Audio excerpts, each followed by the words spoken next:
Welcome to வாங்க ருசிக்கலாம் channel. இன்னைக்கு நம்ம பார்க்க போகிறது ஒரு instant dosa recipe.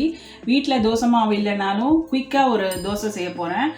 Without maida and baking soda எதுவுமே இல்லாத ஒரு குயிக் தோசை. உருளைக்கிழங்கு வச்சு ஒரு தோசை, ஆலு தோசை. இப்போ பார்க்கலாம் எப்படி செய்யலான்னு. இதுக்கு ஒரு 4 உருளைக்கிழங்கை நான் வேக வச்சு எடுத்துருக்கேன். அதெல்லாம் ஃபஸ்ட்டு கட் பண்ணி மிக்சர் ஜாரில் போட்டு நம்ம பேஸ்ட்டாக அரைச்சிக்கலாம். பாருங்கள், இந்த பொட்டேட்டோவை இந்த மாதிரி பேஸ்ட்டாக அரைச்சி எடுத்துக்கோங்க.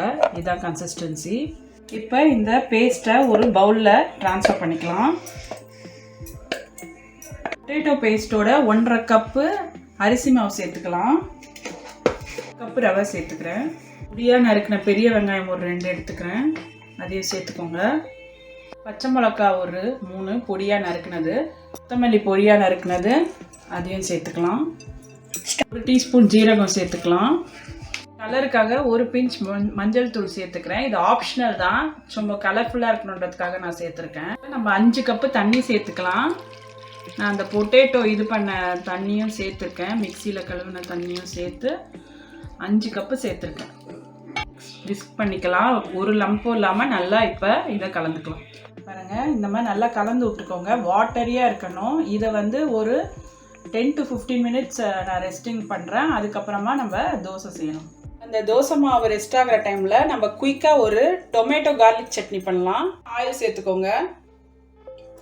ஆயில் காஞ்ச உடனே 1 டேபிள் ஸ்பூன் உளுத்தம்பருப்பு, 1 டீஸ்பூன் கடலைப்பருப்பு, 1 டீஸ்பூன் மல்லி, ஒரு 5 சுருள் மிளகா சேர்த்துக்கிறேன். இது பேர் பைட்டிக்கி சில்லி. இது இல்லைன்னா நீங்கள் நார்மல் காஞ்ச மிளகாவே சேர்த்துக்கலாம். சேர்த்துட்டு நல்லா ரோஸ்ட் பண்ணுங்கள்.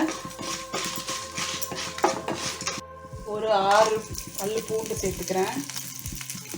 4 தக்காளி ஸ்லைஸ் பண்ணியிருக்கேன், அதை சேர்த்துக்கிறேன். தக்காளி மசிற வரைக்கும் நல்லா வதக்குங்க. 1/4 டீஸ்பூன் மஞ்சள் தூள், இன்றைக்கி தேவையான சால்ட்டு. இப்போயே சால்ட்டு சேர்த்துக்கிறேன், அப்போ தான் தக்காளி கொஞ்சம் சீக்கிரமாக மசியும். ஸோ அதனால் நல்லா சேர்த்துட்டு வதக்கலாம். தக்காளி குறையிற வரைக்கும் கொஞ்சம் நேரம் மூடி போட்டு வைக்கலாம். பாருங்கள், தக்காளி நல்லா மசிஞ்சிடுச்சு. இப்போ இதை நம்ம ஆற விட்டு மிக்சி ஜாரில் அரைச்சிக்கலாம். சட்னி ஆறிடுச்சு. ஒரு மிக்சர் ஜாரில் ட்ரான்ஸ்ஃபர் பண்ணிவிட்டு இதை நம்ம அரைச்சி எடுத்துக்கலாம்.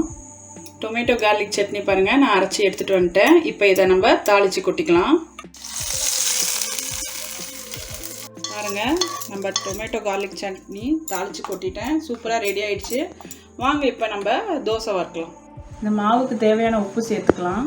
ஃபஸ்ட்டு தவாவை காய வச்சு கொஞ்சமாக ஆயில் போட்டு நல்லா ப்ரஷ் பண்ணி தடவி விட்டுக்கோங்க. சுற்றி தடவுங்க. இப்போ பாருங்கள், நல்லா சுற்றி ஊற்றுங்க.